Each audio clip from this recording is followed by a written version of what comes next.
How's it going, everybody? Welcome to TLDR Podcast, episode 15? 1-5.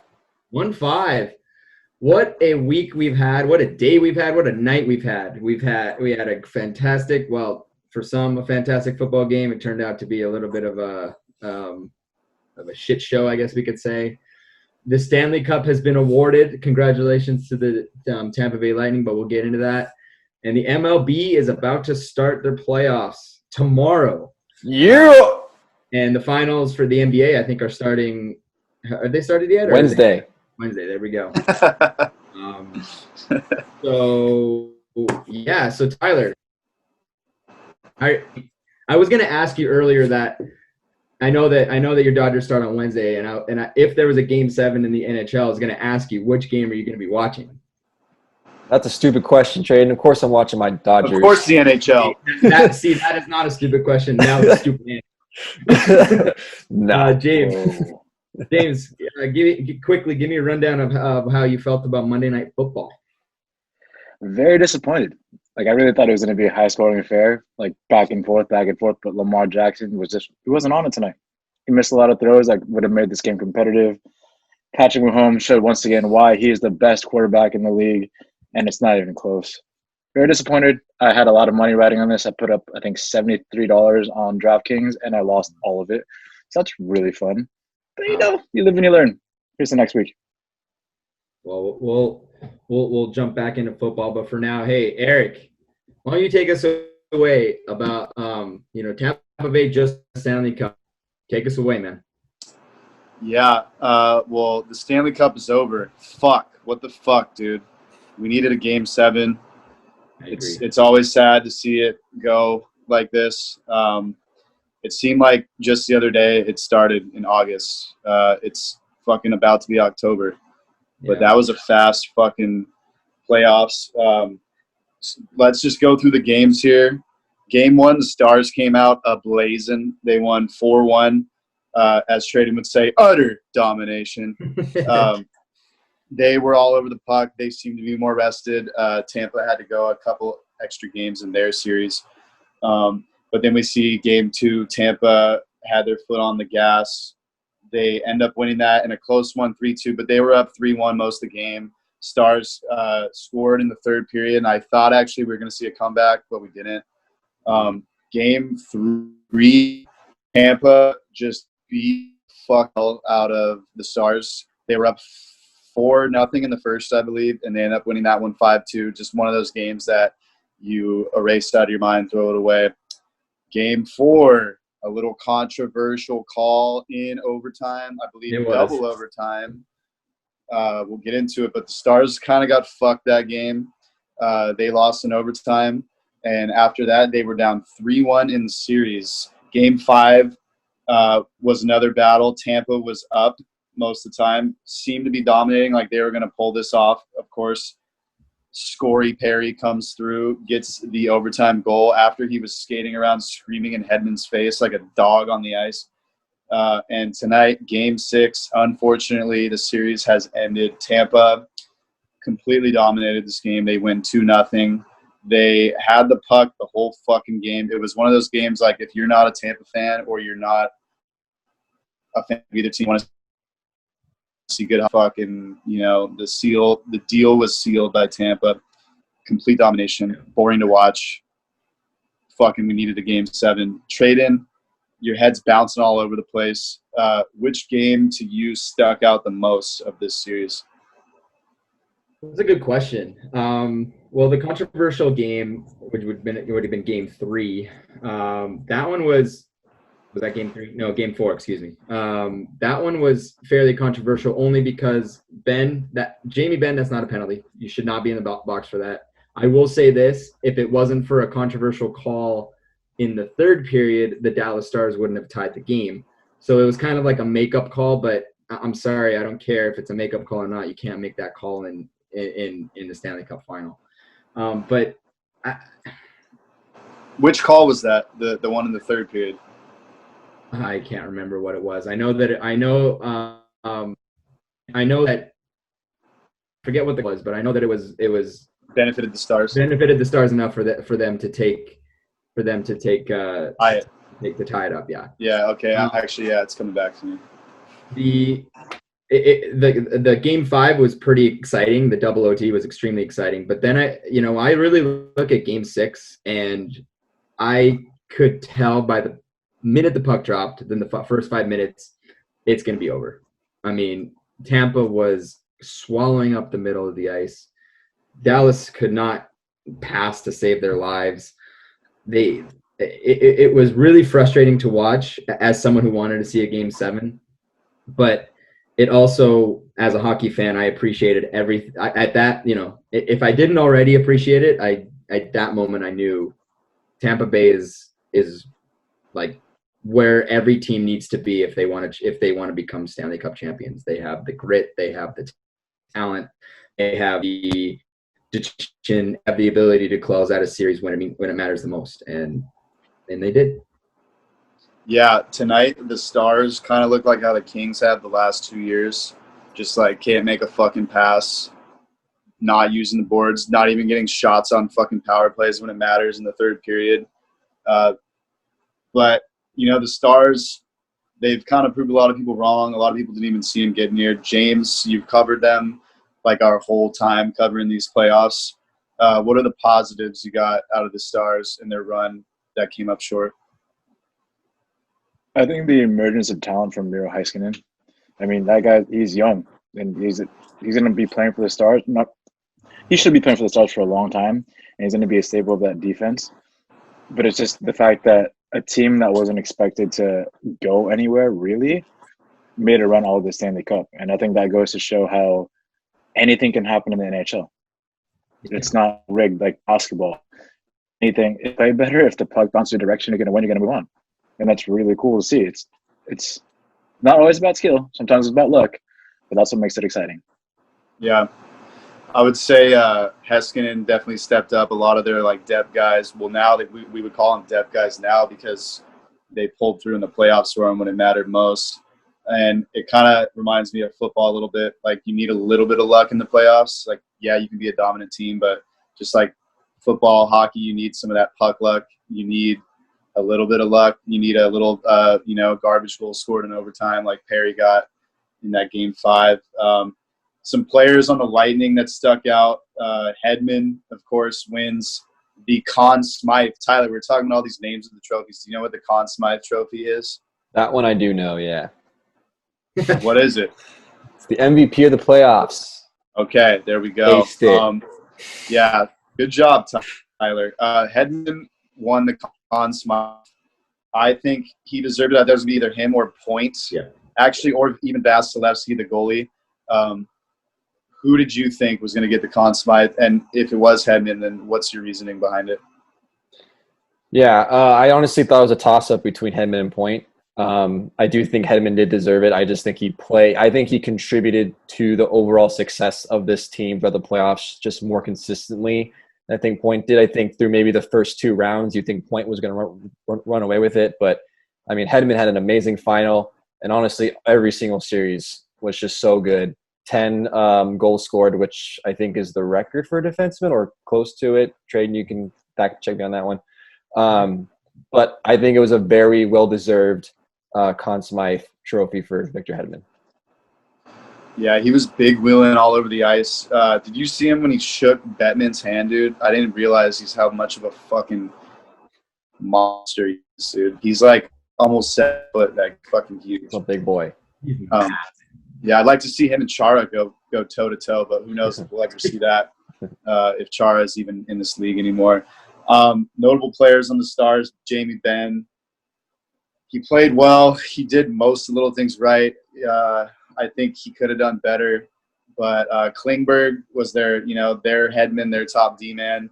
Similar description I would say about Ben. Like he did well. He's done a lot better in all this other series. He didn't do as well as he should. Perry kind of stuck out this series. Literally kept him alive after that game 5.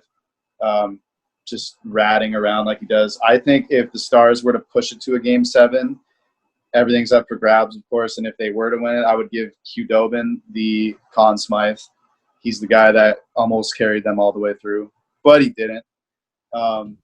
But did you see also when they did win the cup, they all were around Bettman, and he said, "I got them before we hand out, like I got this or whatever." He gives a little speech, and then all of a sudden, Steven Stamkos just pops up behind him, fully uniformed and everything, and then he just grabs the cup and just starts skating around, kissing it. That was pretty good moment. What would you think? What would you say about that, Tradon? I thought that moment was fantastic. I want to take this moment for that moment. I want to take this moment to say I appreciated the fact that the Tampa Bay took a picture with Gary Bettman. I know that many hockey fans are, and I guess generally sports fans in general tend to dislike the general managers of their respective favorite sports. I'm not one of them. I give 100% kudos to Gary Bettman. He was integral into getting us the bubble and to getting us the Stanley Cup to be awarded at all. And I thought that was really great that Tampa kind of, it seemed like they almost gave him a little bit of a thank you by involving him in that ceremony, in that picture. And I thought that was really special. And then to bring up Stamkos like that, I thought was really, really amazing. That guy has battled through so many injuries in his career. He's been with the Tampa Bay Lightning since he was drafted 12 years ago. He's been captain with them for 7 years now. And he's been a captain of a team that is consistently good and has been consistently good for so long. And I know that it ate him up that he couldn't be involved in the actual gameplay as much as he wished he could have. But it was pretty special that he got to be involved with the ceremony for sure. As the Canadians would say, it's what it's all about, Tradon.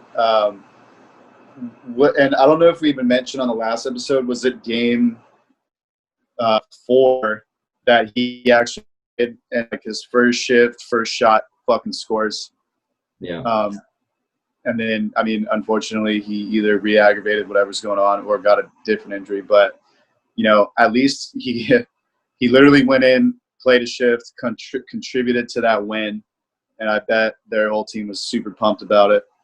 But yeah, man, it's sad. Like you said, too, about Bettman, like without him, they were on the brink of just like saying, fuck it, the season's over. We're not going to do it.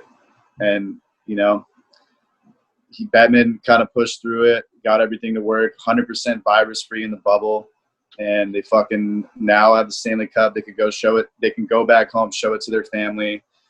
They're going to be in Florida. They're probably going to be running rampant all over the bars, all over the fucking place with that. Florida doesn't give a shit about the virus, I don't think, as we've seen with the Miami Marlins, etc. But those are my thoughts on this Stanley Cup final. I have to ask you guys. This question has been asked, from pundits and a bunch of other news media, and I want to ask you guys, and I want to start with James. Do you think that this Stanley Cup will forever be the hardest Stanley Cup to have ever been won? Yes. Reason being, there's a lot of different circumstances that every team had to go through to get to where they are. And on top of that, it was almost equal footing all the way around, just because they were all in the same place. There wasn't much travel going on. Everybody had the same, except for that one time where they traveled from Calgary to, or whatever it was. Yeah. Other than that, they all pretty much were in the same spot at the same time. So there was no travel. Everybody got the same amount of rest. There was no home ice advantage whatsoever. It was everybody. It was just who's the better team, Right. And that was that. So I think that's why it's a hard to win. What about you?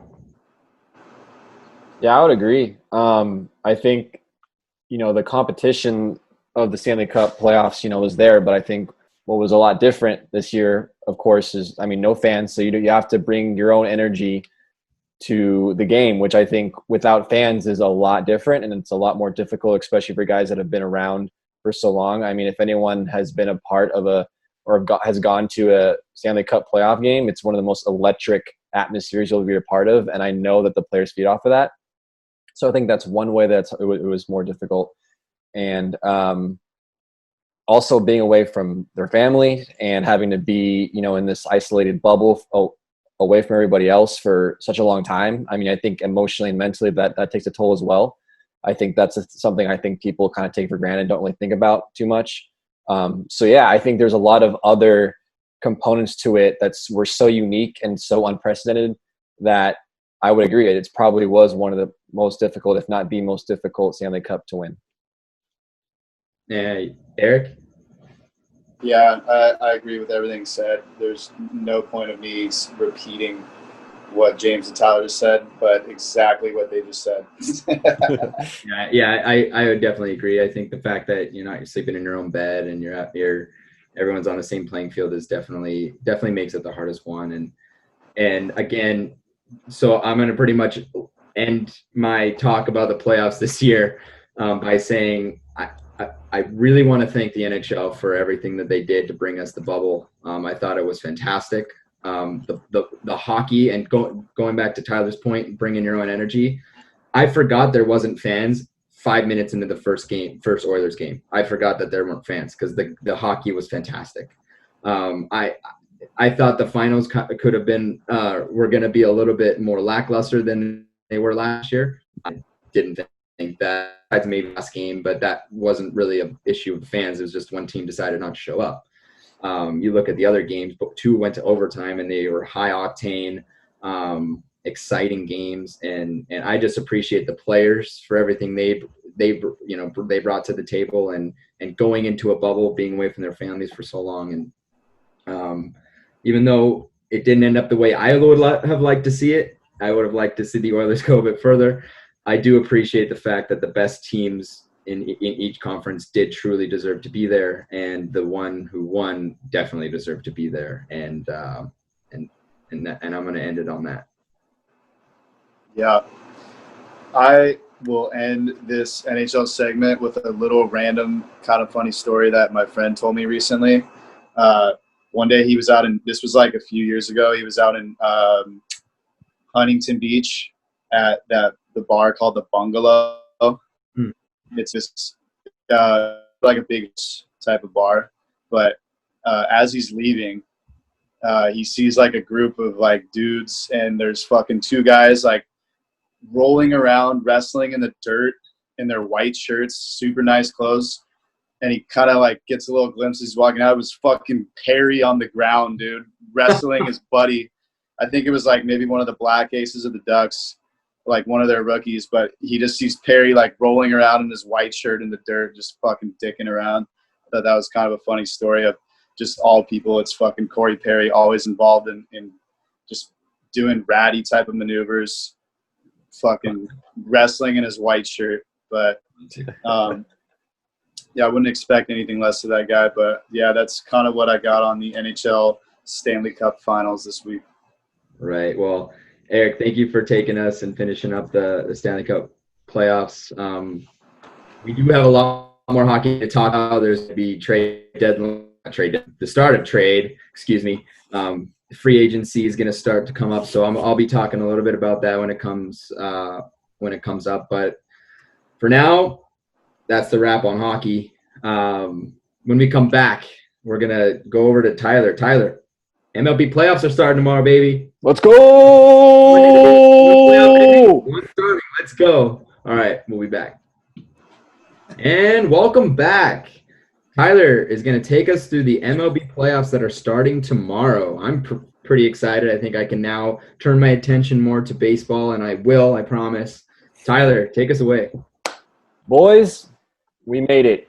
As the days get shorter and the nights get colder, baseball is heating up, and we enter a new era of the playoffs. After a COVID-riddled 60-game regular season sprint, 16 teams have entered the 2020 tournament in quest for a World Series title. We have heavyweight favorites to 43 years of combined playoff drought snapped.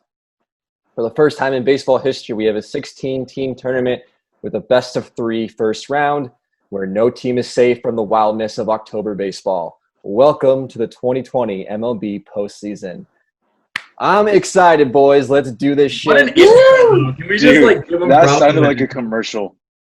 There you go. It is. I want to take you right that. Hire me, MLB. Hire me for your what? commercials. Sound like a Game of Thrones edition, like commercial or something. Yeah. You mentioned the winter. Yeah. Da-na-na. Real quick before we get into the matchups, I want to say last week we talked about who's going to win the home run race. Most of us, other than Eric, picked Luke Voigt to win, which he did. Finished the season with 22 home runs. So that's that. And then also I want to give myself a little pat on the back that early before the season started, I picked my division winners for the season. I got 5 of 6 correct. So I'm going to give myself a little pat on the back on that one. The only one I missed was the AL East. The Rays took that one over the Yankees. Other than that, yeah, nothing else. Didn't the Mariners make the playoffs, though?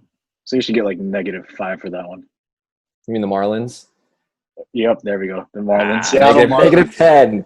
Miami Mariners. They're only in completely different areas of the country. Yeah, whatever. Yeah, they're both M. Yeah. All right. So how we're going to break this down, we're going to break down each series, each team. We're going to start in the American League. I asked the guys, I assigned them teams, and they're going to tell me why they think that team will win that series. And then I'm going to give you my thought on each one. So starting off in the American League, the 8 seed Toronto Blue Jays are taking on the number 1 seed in the American League, the AL East champion Tampa Bay Rays. So James, you have the Rays. Or no? I do not have the Blue Jays. Come on, man. This is your segment. Don't mess this up. James, you got the Blue Jays. Tell me tell me why you think the Blue Jays will win this series.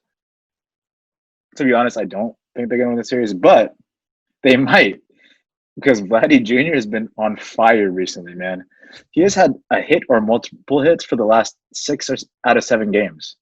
Right now, the Blue Jays have a lot of them going to the postseason, 1, 6, 7 games, a.k.a. whenever Vladdy Guerrero Jr. hits the ball well, they're winning. So if he continues this, they might have a shot at beating the Rays, but they probably won't. So, Eric, why are the Rays going to win this series? Why are the Rays going to win? Yeah. Because they've shown, first off, they're going to win in 2 games. And they've shown very few weaknesses this season. They've built momentum of recent. And just to hype it up to this point, their strong pitching is going to get the job done. The deep stable of arms, Snell, Glass now, the tallest pitcher in the league. Morton, the most curveball strikeouts in the league. And Yarbrough, just that dude has a cool name. And they will win in 2 games. Yeah, I agree with you, Eric. Starting pitching and pitching in general is his team's strengths, headlined by that 3-headed monster, Charlie Morton, Glasnow, and Snell. 3 of the best aces on one team. They led the American League in strikeouts this year. That's a tough pitching staff to go up against. The offense for this Rays team isn't really flashy, but they're clutch, and they get the right hits at the right time. So I think they'll get the job done. As far as the Blue Jays go, if they're going to win this series, they're going to have to rely heavily on their two main starters in Hyunjin Ryu and Taiwan Walker, and a young, unproven bullpen. They really have to step up to beat these guys. The offense has a lot of potential star power. Vlad Guerrero Jr., as James mentioned, Bo Bichette, among others, but they've been really inconsistent all year, so I don't really trust them to win this series. So I'm picking the Rays to win this one. Moving on to the number 7 seed, Chicago White Sox are taking on the number 2 seed, Oakland Athletics. So the White Sox are going to Tradon. Tradon, tell us why the White Sox win this series. Well, this is tough. I mean, they fell from being one of the best in the AL to the number 7. They're just going to be solid and hungry. I mean, they have been bombing against lefties this year. They have 14-0 against left-handed starters. There's some lefties on that pitching squad on the A's. I mean, assuming that's going to just continue, that can maybe give them a leg up. But again, I don't know if I really take that stat into consideration. But it is notable. The relief corps is 5th best in the AL and 7th in the majors. Yes, it's behind the best relief corps in baseball, which is the A's. I understand that. But I'm not so much giving them an edge as saying at least they have some reliability on the mound there. That's what I mean is that as long as you can stay in games, at least you're staying. You have a reliable bullpen to help you out. They do have 2 elite starting pitchers in Lucas Giolito and Dallas Keuchel. ranks as the 2 best pitchers in baseball, even though the A's have slightly better team ERA than the White Sox. They don't have the arms. I don't know if they have the arms to match, to punch. So White Sox, put my eggs in your basket. Here we go. James, why are the A's winning the series? They're a really good baseball team. They absolutely dominated the AL West, and it wasn't even close. They're tied for the 4th best record in baseball, and that says a lot about them. They have an all-around great lineup. Every single person on that team can hit right now. And remember, we were kind of worried about Matt Chapman and being hurt and what kind of hole that would leave. Jake Lamb has done a great job of filling in right now. He was traded from Arizona to, help out. And he's actually had a hit in all but 3 games with the A's so far. He's actually put up better numbers than Matt Chapman did towards the end before he got injured. So, that along with their pitching, who's, as Tradon mentioned, is really, really good. They have a really good shot to make it pretty far here. For sure. This is one of the most interesting series, I think, in the first round. I think the Chicago White Sox were playing some of the best baseball in the league up until that last week or so, where they kind of just faltered off a little bit. It's a young, exciting pick. I think a lot of people are picking the White Sox to win this series because of that.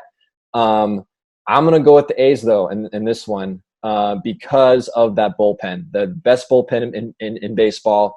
And I think their pitching has been a little inconsistent. They do have the American League Pitcher of the Month and Chris Bassett kind of leading that rotation, along with Jesus Luzardo and Sean Manaea. These guys are young. They're talented. I think their pitching is just going to overwhelm this White Sox offense because the White Sox offense, even though it can be electric, they have a ton of guys that can swing the bat very well. They are susceptible to strikeouts, and they're playing a team that's really good at striking out batters. And over a short series like that, I think the A's are going to take advantage of those aggressive bats of the White Sox, and they're going to win this series. Moving on to the number 6 seeded Houston Astros, barf, against the AL Central champion Minnesota Twins. This one, the Twins, goes to Eric. Take it away. Twins in 2. Houston, fuck them. They got in because the Angels shit the bed in their last series. Maeda versus Greinke, game 1. Greinke, his last 7 starts, 5.73 ERA, in other words, dog shit. And then the game 2 is 23 hours later, the next day. Quick turnaround. Fuck the Astros. They're going to lose. Tradon, your rebuttal for the Astros. First of all, you're setting me up to get ridiculed. Mm-hmm. So I'm gonna say this. They probably feel like they have something to prove. Maybe win this with cheating. That kind of gives you some motivation. I found something interesting. This is not really going to help them, but they are one of the first 2 teams to ever qualify for playoffs with a losing record. So let's give a clap for that, for being sucky. They have talent and experience. I don't even how do I say this? I mean, they're going to lose. Cheaters. I really hope they do. Sorry, I tried to research. How was I going to research? They're cheaters. Come on. Yeah, I don't think anyone thinks the Astros are going to win or even wants the Astros to win either, except for maybe the Astros fans, of course. But yeah, I got the Twins taking this one. This Twins offense absolutely rakes. They've been raking. They've been playing very good leading up to this postseason. They do struggle a little bit against lefties, but thankfully they're facing Zach Greinke, who is a righty in game 1. So I think they'll get off to a very hot start, and they'll be just fine. This Astros team, they, on offense, they got guys, Altuve, Bregman, Springer, all those guys, have struggled all season long. But if, they can get hot at the right time, you never know what can happen. I don't think it's going to happen, though. The Astros starting pitching is decent. Their bullpen is young and unproven. The Twins will take this series. All right, moving on to the final series in the American League. We got the New York Yankees against the number 4 seed Cleveland Indians. So, James, why are the Yankees going to win this series? 2 words, Tyler, and that's it. TLDR bump. I'm just kidding. I mean, that certainly plays a factor in it. But the Yankees have a really good offense if Giancarlo Stanton and Aaron Judge can get on track. Those guys are going to hit straight up bombs, and it's going to take the Indians by storm, except for the fact that, the Yankees are playing against one of the gnarliest starting pitching staffs in the league. DJ LeMahieu, though, he's healthy. I think he would have been a really good candidate for the AL MVP if he didn't miss any time at the beginning of the season. I think he had the highest batting average with 364, I believe it was. I got an update on my watch whenever that came out. But that offense, if it starts hitting, if the Giancarlo Stanton and Aaron Judge can hit it out the park, they're gonna be pretty hard to beat. For sure. Eric, why do the Indians take this series from the Yankees? Are we really gonna waste our TLDR bumps on the fucking Yankees? That was definitely a Tyler thing a long time ago. Blame Tyler. Tyler, why are you wasting the TLDR bumps on the fucking Yankees? I never wasted a bump. That could have gone to the Angels this last weekend.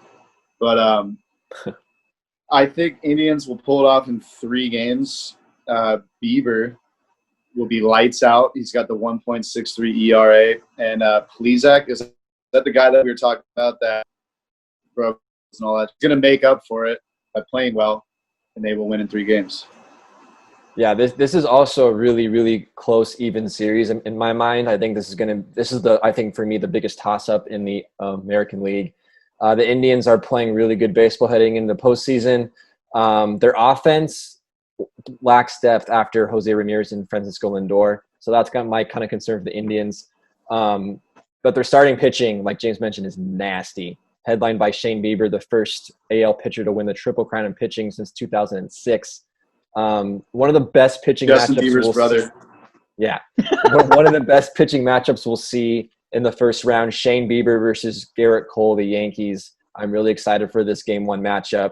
The Yankees bats are hot entering this series, despite not getting a whole lot of production out of Aaron Judge and Giancarlo Stanton. Garrett Cole, as good. He's kind of been good, but not great. He's definitely susceptible to giving up the home run. So if he can keep it in the ballpark, I think the Yankees got a shot. But I'm going to take the Indians in a squeaker in this series over the Yankees. All right, so that's the American League, guys. Now moving on to the National League. Our first series is headlined by the number 8 seed Milwaukee Brewers taking on my boys in blue, the number 1 seed, best record in baseball, the Los Angeles Dodgers. The worst luck. Tradon, I gave you shit luck with these picks. So I want you to tell me why you think the Brewers will win this series, but be careful. Our friendship is on the line right now. Yeah. First of all, you did make up for it because the last pick that we're going to talk about, my boys, we'll talk about that. The Brewers are, I guess you could say that 2018 season, that when they played the Dodgers in the NLCS and they lost in 7 games. I remember the series. I mean, I know that's kind of a cliche, but I guess they'll be playing for the motivation, and they have a chip on their shoulder. Personally, I love to see my best friends cry, so either fuck the Dodgers. Wow, that was really mean. James, why do you think the Dodgers will win this series? I really didn't like how he game with the Dodgers and asked me to defend them. Not a fan of that. Yeah. But objectively speaking here, they're the best and most complete team that the MLB has to offer. There's really not much. I don't have to do much to defend them. They're the Dodgers. As long as they don't choke like they usually do, they'll win it all this year. So they're the Tampa Bay of the MLB is what he's saying. Yeah, I mean, pretty much. That's pretty much been the Dodgers' MO the last couple of seasons. Too. Yeah. Is that dude Yelich? Isn't he from TO, Tyler? He is from Thousand Oaks, yeah. So that means you have to root for the Brewers too. I don't think so. That's not how that works. I think because he went. Awesome. Yeah. Yeah, because Christian Yelich did go to Thousand Oaks, but he went to my rival high school, so I can root against him. So the Brewers, Brandon Woodruff, a proven ace for the Brewers. He's super good. But after that, I think that their starting pitching lacks depth. Their bullpen is very good. Of course, everyone knows Josh Hader, but how about the National League reliever of the month, Devin Williams, posted a 0 ERA this month. So he is another guy to look at. And then the offense overall has struggled. For me, the X factor for the Brewers is Christian Yelich. He's not had a good season, but he is the MVP. So this is a guy that can bring it at any point. So for me, Christian Yelich is the X factor for the Brewers, but the Dodgers, World Series or bust yet again. I think one of the biggest differences this season is two things. Number one, I think that this is the best bullpen the Dodgers have had going into a postseason. I don't think there's a single guy coming out of that bullpen that I don't not trust. Like, I think they're all really good. Hopefully they won't have to use Kershaw out of the bullpen because they got a bunch of lefties coming out of the bullpen that have been solid all season long. And number two, we got this guy named Mookie Betts. This guy's the real deal. I think he'll get some MVP votes this season for his performance. I think he adds so much depth to that lineup. Corey Seager's been amazing this season. Bellinger and Muncy have struggled, but who has stepped up? AJ Pollock, Chris Taylor. As long as their starting pitching is solid, Kershaw, Buehler, Dustin May, all those guys, I see no reason why the Dodgers can't win this series. All right. Remember, the Giants had to lose for the Brewers to get in. The Giants, who we didn't even expect to even come close. That's true. You don't even win two, I'm embarrassed. Yeah, I mean, the one thing about this first round is a little scary. It's a best of three, so you can't get off to a slow start in the series or it's going home. So I don't think they will, but it is a little nerve-wracking, I think, for a lot of those higher seeder teams because it gives them a chance to win a series pretty quickly. What are you gonna do if they lose in the first round, Ty? I'll just crawl. Are you gonna run up your bed and I'll just wake up when spring training comes around again. I know how that feels. We can weep together. Are you gonna see like a Oilers Blackhawks baseball style? Right. No, again? Easy there, Eric. The Oilers are not the Dodgers. Okay, yeah, true. They're not even close to that good. Very true. All right, moving on to the next series here. We got the number 7 seed Cincinnati Reds taking on the number 2, the NL East champion Atlanta Braves. All right, who's got this one? Eric, why are the Braves winning this series? Acuna, Freeman, Ozuna, Duvall, straight sluggers, a.k.a. points, a.k.a. scoring, a.k.a. Braves in 5 games. You mean 3? In 3 out of 5 games. Oh, they man. will win 3 out of 5, yes. James. Because they score and hit the ball a lot with those guys, sluggers. All right, James. Dude, why he just is literally read off the lineup and just said random words and then expected us to go with it. I guess so. What hot take there, James? Why is the Big Red Machine going to take this series? They have a really good starting pitching staff, man. Headlined by Trevor Bauer.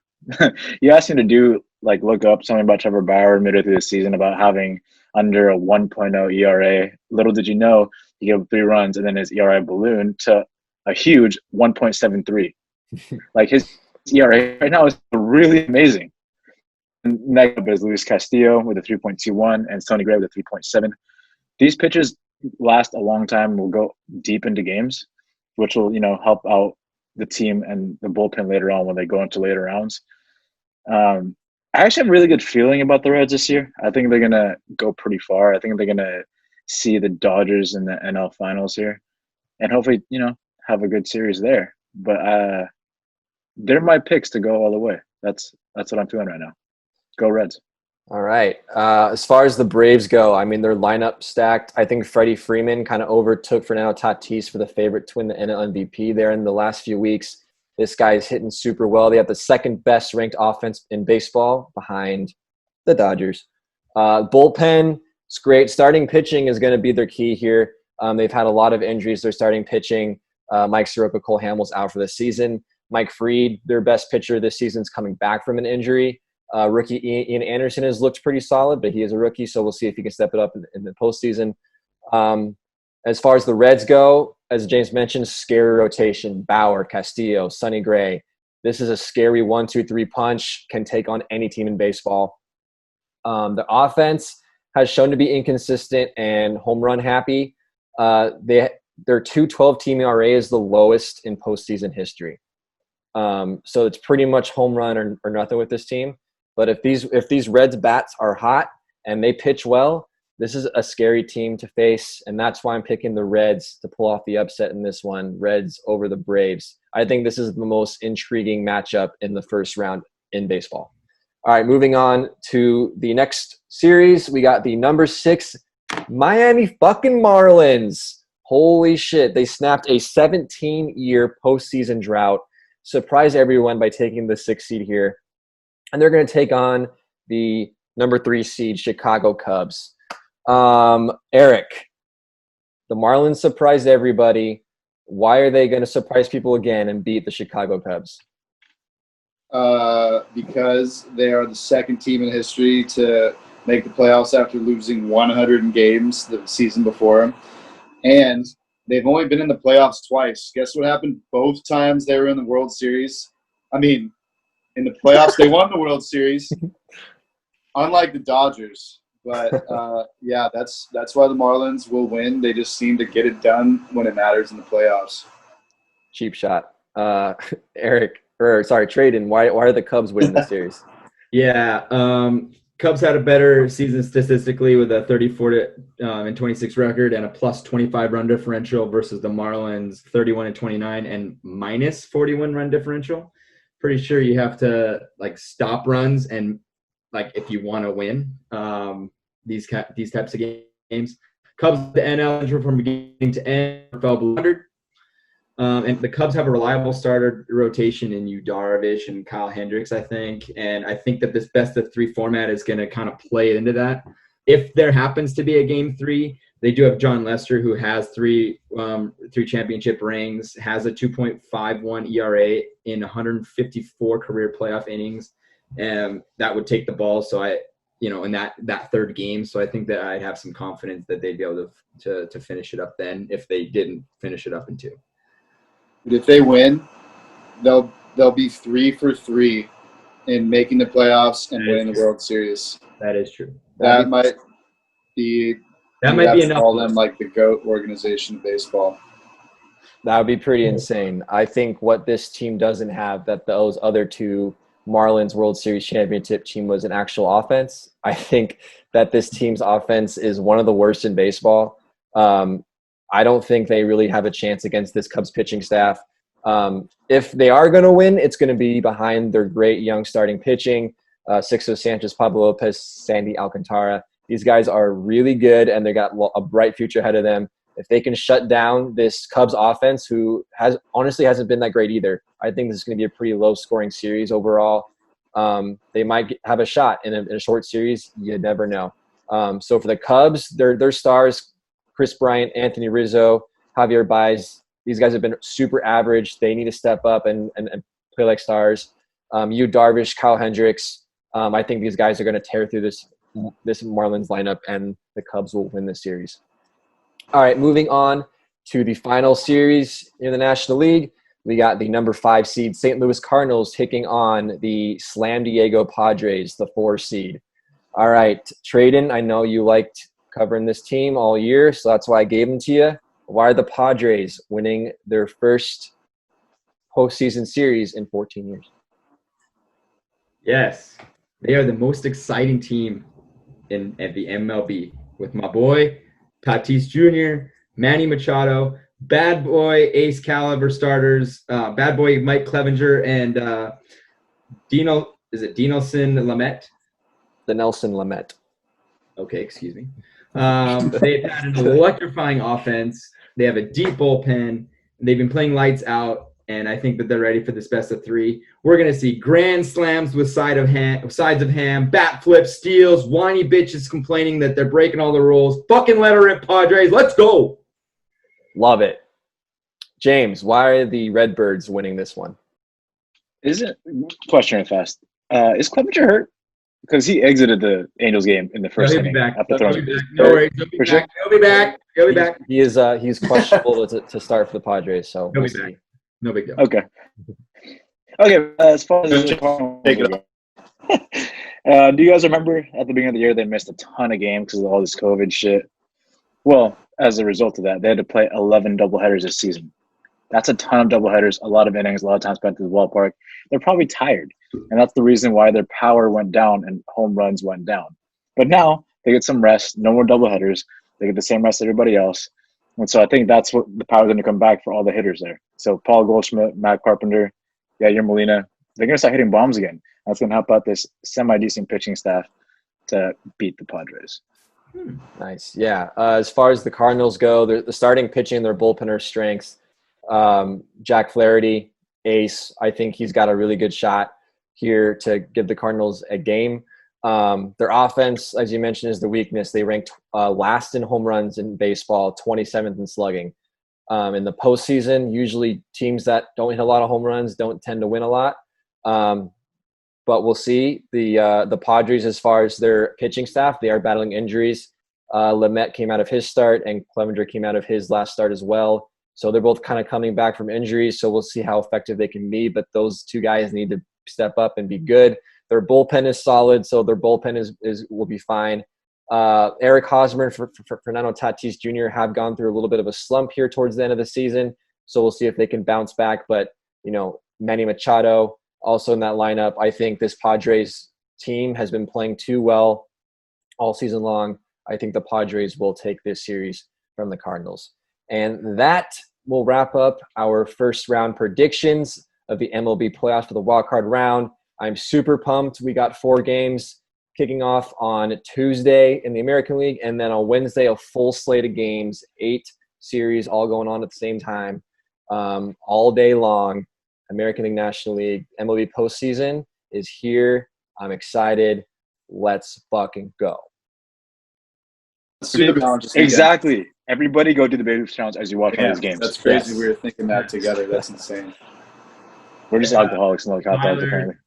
Tyler, it sounds to me like we're gonna feel kind of like the NHL was early on, where there's games from morning to night. I'm gonna love it, and I know you are too.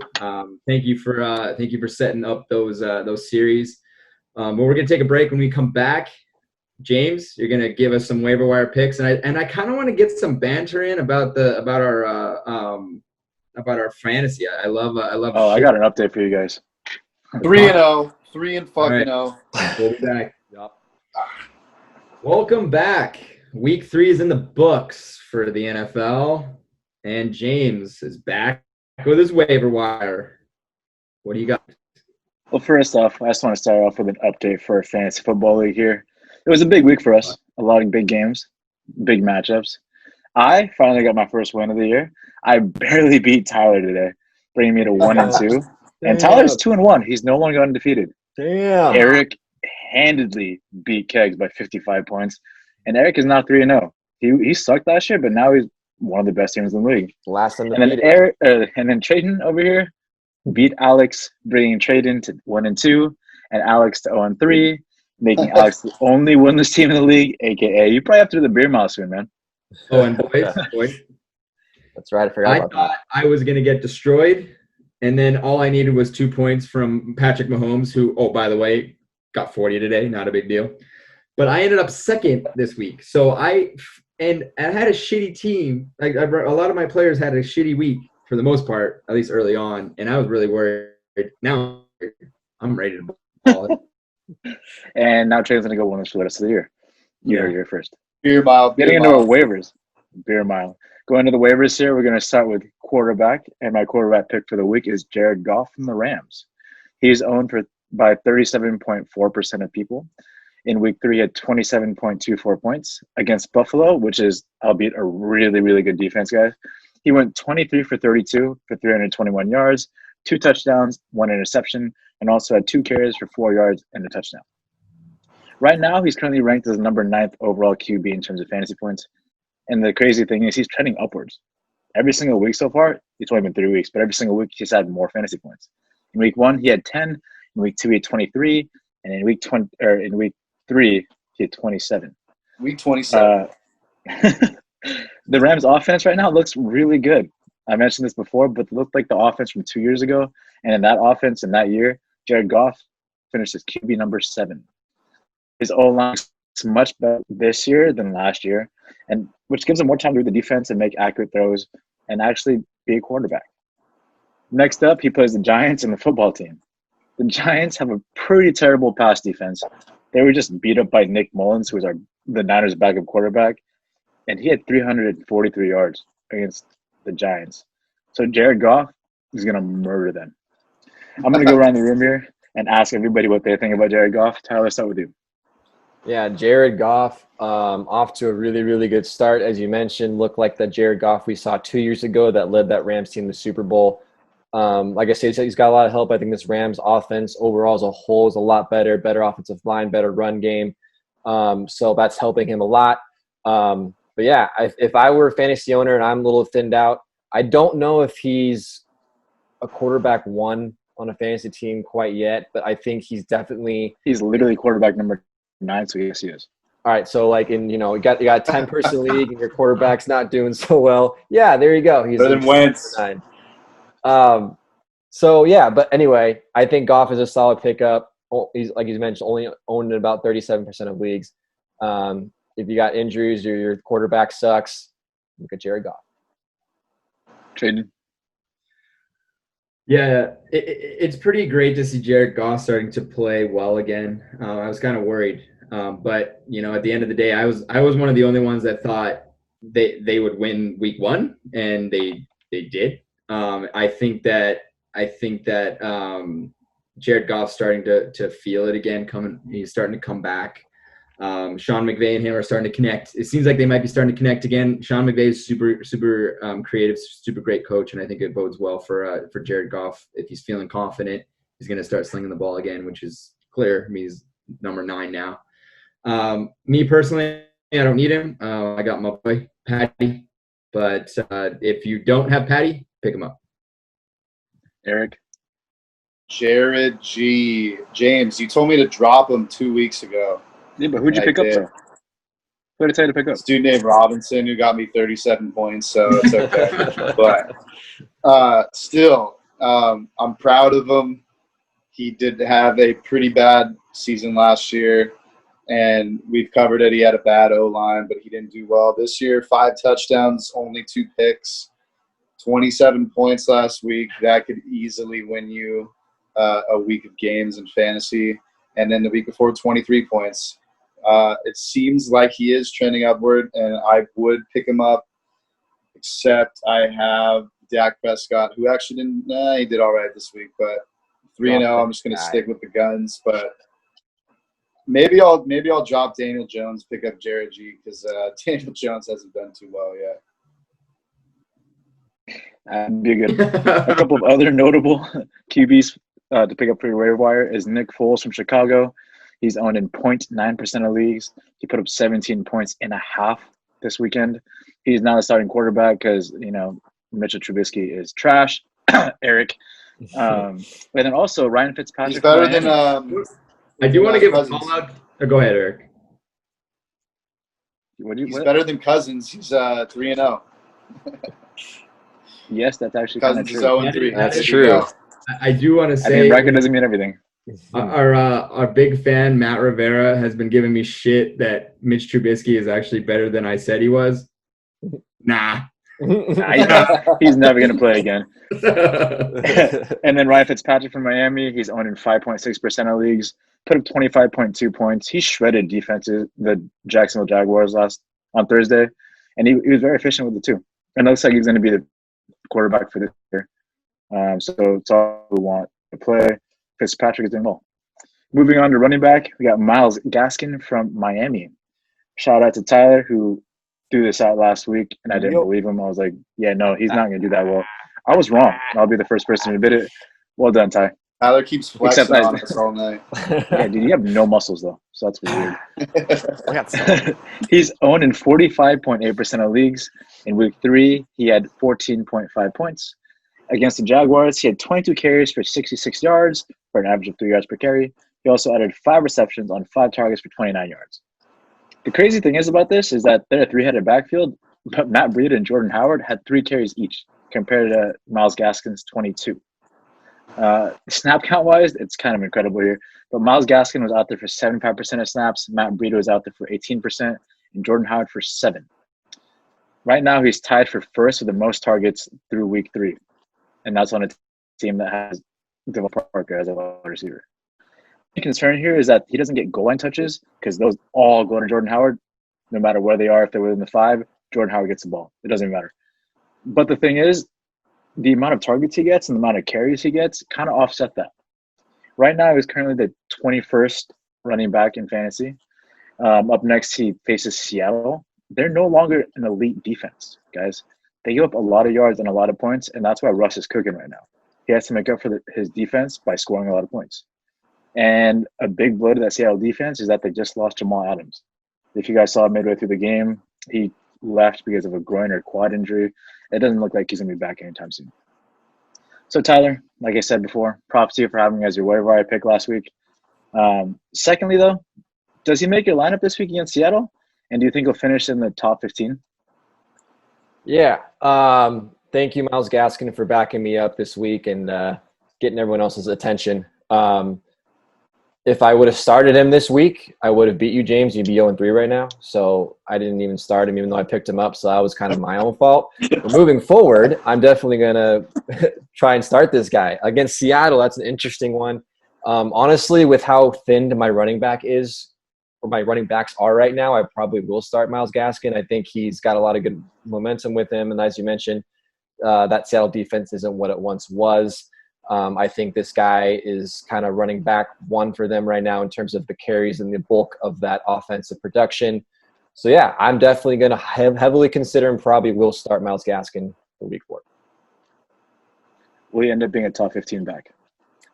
Top 15, I don't think so. I think he will lack the amount of touchdowns and scores, as you mentioned, to get in that top 15 range. But I think he'll hover right around top 20, right around kind of where he is right now.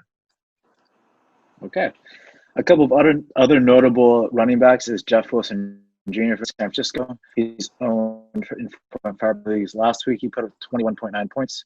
He's a really good pickup because he's pretty much the only running back that's healthy on that Niners squad that runs the ball a bunch. Tevin Coleman is on IR. Raheem Mostert's injured. He's week to week. And Jake McKinnon just got injured here, his ribs last game. And they're playing against a terrible team. Tyler, do you know what team that is? It's the Eagles. They suck. They're going to go worse than 4-12. It's not getting me started on the Eagles. Secondly, we got Brian Hill from Atlanta. He's owned in 1.7% of leagues. Put up 15 points last week. Right now, the Falcons aren't looking too good either, and they're pretty much just working through all the running backs. As the season goes on, Todd Gurley's going to get more tired, and his knee's going to act up, giving Brian Hill more and more touches. So I think he'd be a good pickup and stash for the rest of the season. Moving on to wide receiver, we have Justin Jefferson from Minnesota. He's owned in 33.5% of leagues. Week 3, he put up 30.5 points, which is second among all receivers. By the way, did really well against the Titans, he's a good defense. He had 7 receptions on 9 targets for 175 yards and a touchdown. Honestly, I was just kind of waiting for this breakout game to happen. He's a really good wide receiver and was drafted to replace Stephon Diggs long term. He won't have this amount of points again, but he'll put up respectable numbers in a Kirk Cousins-led offense. He now has Kirk Cousins' trust, which is a good thing. And this offense really isn't as bad as the first 2 weeks have shown us. They're a good team, and they're going to break out of this funk eventually, and Justin Jefferson will get more points.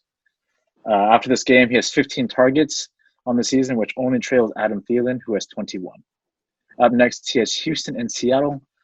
They both have pretty terrible pass defenses, so I think it's a buy here. Tradon, you drafted Justin Jefferson, then promptly dropped him the day after. Do you have any regret in dropping him? And after another disappointing week from T.Y. Hilton, who has disappointed you much more to the point that you want to drop him, what do you think about Justin Jefferson? Oh, I already have. He's on. Oh, okay. Tomorrow will hopefully. Well, I shouldn't say that. I claimed him, but we'll see if I am in the right ranking. We'll see if anyone beat me out. But this guy, breakout game, 35, like I said, 30.5 fantasy points, recording 7 receptions on 9 targets for 175 yards and a TD against the Tennessee Titans. Recorded a 71-yard touchdown halfway through the third off a nice play action. and he led Minnesota with 9 targets. That's 4 more than Adam Thielen, and took 2 other big receptions for 33 and 31 yards. That's very respectable. It's very solid. My question was, is this just kind of a one-off on a random Sunday, or is there something to this, or is there a sign of things to come? And I from what I read, Mike Zimmer actually wanted to see Justin Jefferson get a little bit more look, in Sunday's game, and him taking advantage of that has, all you need to be is invited to the dance, and you can just go. Adam Thielen is going to be your prom king. He's going to be guarded. He's going to be looked at. No problem there. But this gives that freshman stud, that little guy right there coming in, a chance to shine. Another thing is the Vikings D is not the Vikings D of old, and I think that are the days that the Vikings can let their defense win games and have Kirk Cousins kind of throw the ball for, so many yards and mostly run the ball just to make them win games, 20-17 or whatever the hell. He has to throw it now because his defense is not helping him out. So that bodes well for my boy Justin Jefferson. All together, he's the number 1 in the waiver wire overall. I would say I might even put him along the best wide receiver 2 in all of football. Wow. I mean, considering the fact that he's like number 75 overall, yep, it's kind of crazy. A couple of other notable wide receivers here is Alan Lazard from Green Bay, owned in 39% of leagues. He put up 26.4 points last night against New Orleans. And then T. Higgins from Cincinnati, owned in 7% of leagues, put up 21 points. He's becoming Joe Burrow's favorite target. Like, Joe Burrow looks his way every single time. So if you're in a PPR league, give T. Higgins a look. He'll just give you at least 10 points a game. I guarantee it. Moving on to tight end, we have Jimmy Graham, a.k.a. Jimmy Grandpa, from Chicago. He's owned in 13.3% of leagues. In week 3, he had 24 points. Against the Falcons, he had 6 receptions on 9 targets for 60 yards and 2 touchdowns. He's currently the 8th highest scoring tight end in the league. Even for his old age, he's still a really big body that can catch contested throws. A big reason to add him now is that the bad team, they're going to face a lot of negative game scripts, which means, a lot more passing and a lot more chance for receptions for him. And Nick Foles is now the QB for this terrible team. Nick Foles loves throwing to the tight end. He targeted Jimmy 7 times after half. On the season, he's targeted second and most on the team after Allen Robinson, and that's respectable because Allen Robinson is a damn good wide receiver.